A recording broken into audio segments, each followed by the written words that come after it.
Mr. Speaker, a certain very strange procedure has been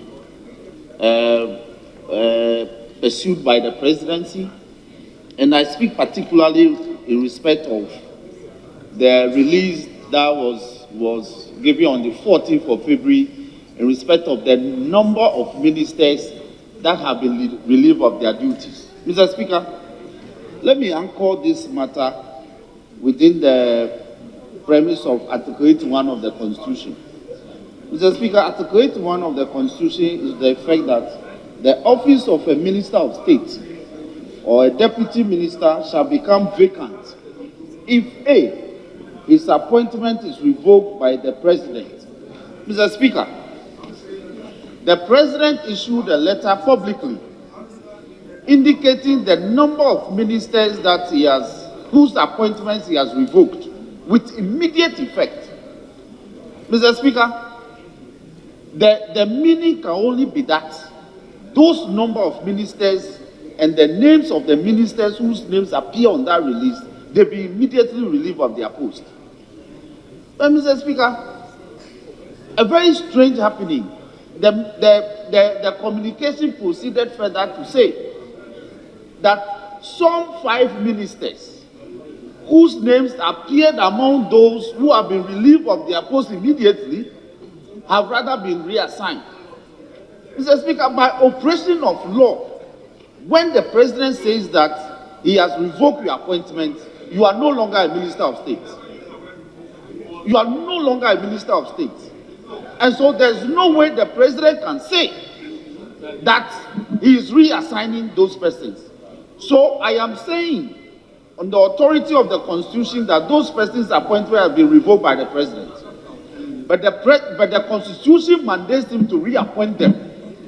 But that reappointment must be subject to the parliamentary scrutiny of this House.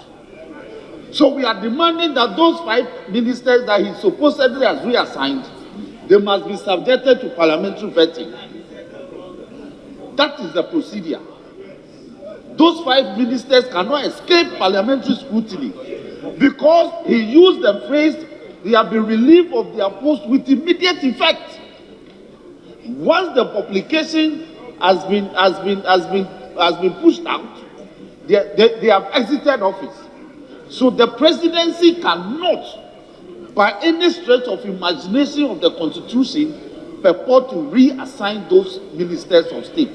They were no longer ministers of state after the pen has been applied to the letter revoking the appointment. But the Constitution mandates him to reappoint them if he so desires. So the meaning being conveyed by the subsequent communications to the effect that they have been reappointed.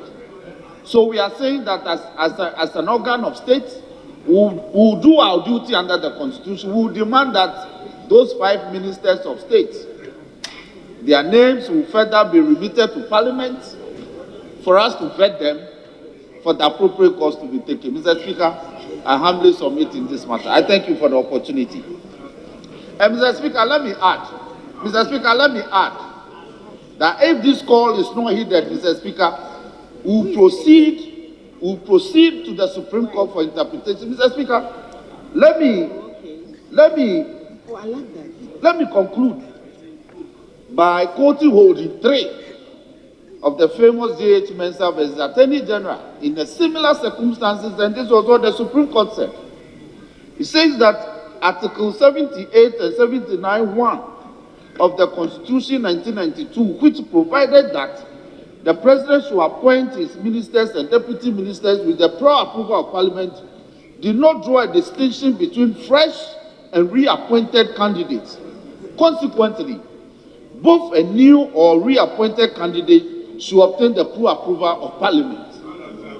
And I'm saying that the supposedly reassigned ministers, they were not reassigned. At the time of the reassignment, the appointment has been revoked by the President.